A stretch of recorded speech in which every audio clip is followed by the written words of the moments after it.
Have you ever cased a card before?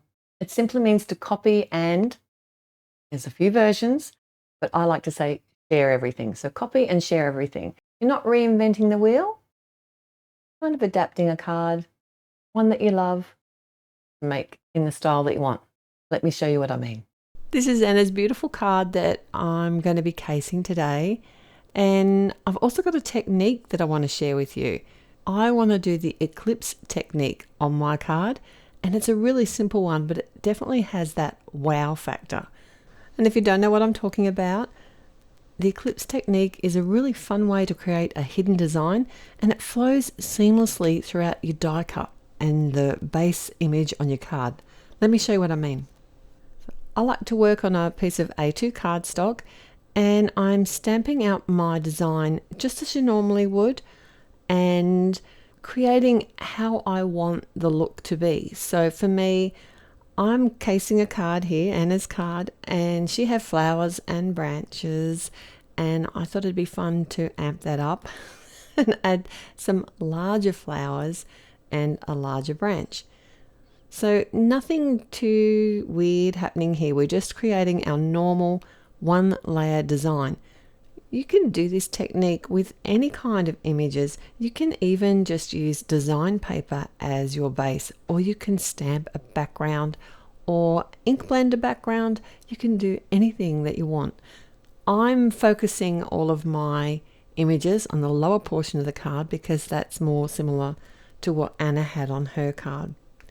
Now, she had done some watercoloring, but today I'm adding my color by using some ink blending and the coordinating stencils because I happen to have them and it's fast and easy to do. Now, this branch didn't go along with these set. It's out of a different stamp set. I've just grabbed whatever I thought would work well.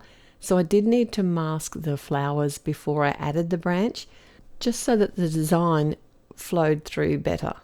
And I made sure that some of the flower edges and the branch were going to be over the portion where my frame was going to be die cut. And as usual, I always like to come back in and restamp my images if I can, using a nice dark pigment ink. And I try not to get that everywhere, but you know, smudges. Right, so here's where the magic happens.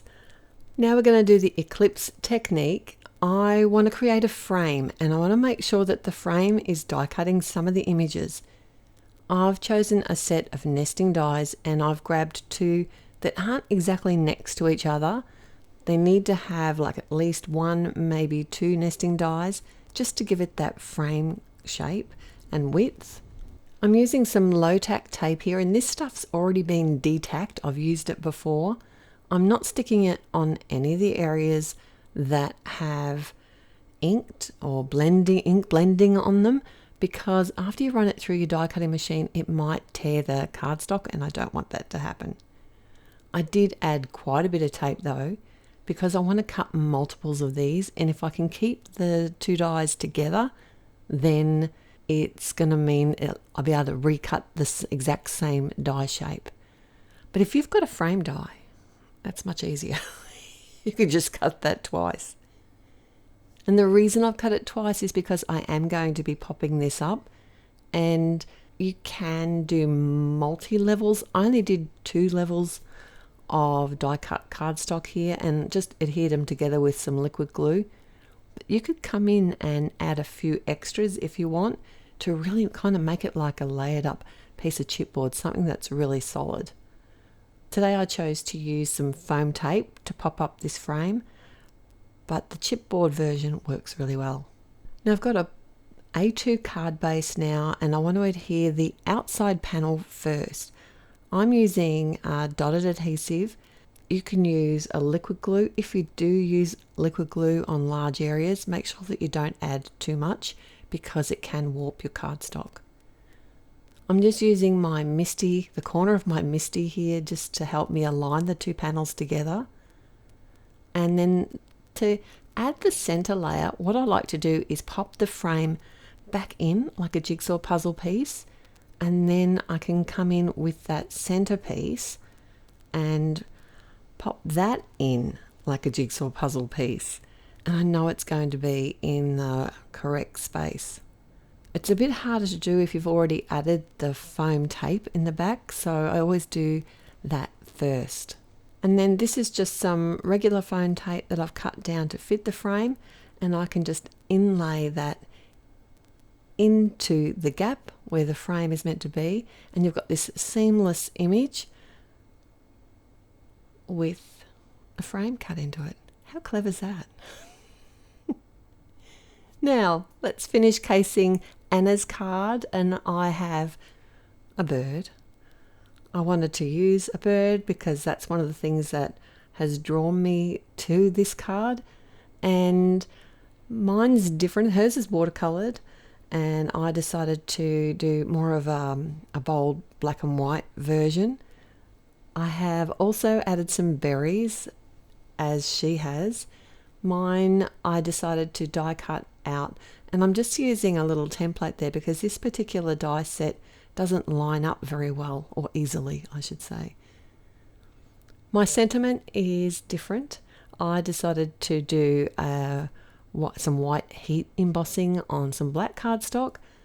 It just was too busy for me to try and put a sentiment over that large area of stamping that I've got on my card, and also it kind of hid the Eclipse Technique portion too much when I did that. So in the end I decided to do a basic bold circle sentiment. Here's something that I did change up a little bit. I added a gold bow to the berries here. I thought that was a bit of fun and made it a little bit more Christmassy, because that's another change that I made to the card. My card is Christmas based, whereas Anna's card was wishing you love card. Pretty much kept the same layout. I did change up the colors, and I came back and forth. I wasn't sure whether to add any color to the bird or not, and in the end I just add the smallest amount of pencil shading and a couple of highlights to the eye and the beak and feet. Let me know if you preferred the bird as black and white, or if you think the colouring was worth it, or could even tell that I'd done it. I think it did look better, and it was just one of those things that I kind of kept going back and forth, and I thought, you know what, if I don't like it, I can always stamp it again. But I didn't have to. I did like it. So very similar but different cards. This is what we do when we case someone else's card. We're inspired, but we make it our own.